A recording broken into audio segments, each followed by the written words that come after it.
Rottura Musetta Jim che abbandona ogni chance, tenta di difendere lo steccato Marchino, ma è molto veloce al suo esterno anche Mint di Jesolo, che ha al largo Marioz, poi Montaione che punta decisissimo all'avanguardia. Vediamo se Montaione riuscirà a scendere allo steccato, così è infatti.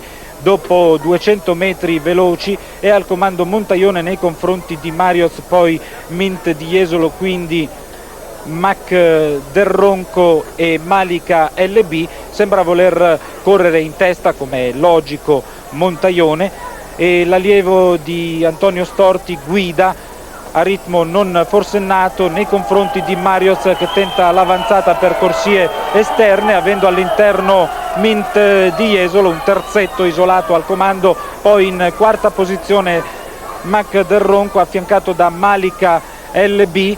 Quindi vediamo più indietro Macaluso, poi ancora Marchino, quindi Mirabel, Mantovani e Monday.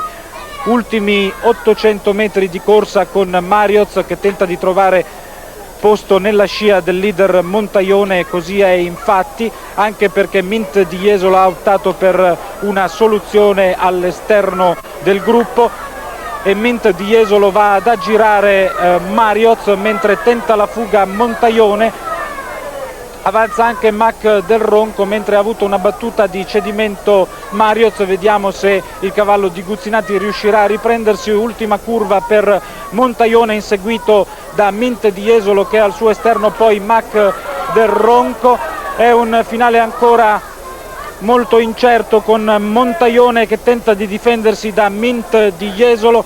Addirittura d'arrivo per Montaione che si difende da Mint di Jesolo. 150 metri alla fine alla frusta, Montaione attaccato da Mint di Jesolo. Al centro della pista anche Mac del Ronco, il traguardo è vicino e va a vincere Mint di Jesolo nei confronti di Montaione. Poi Mac del Ronco, Malika LB, quindi Macaluso, Marchino, un deludente Marioz, poi Mirabel e Monday.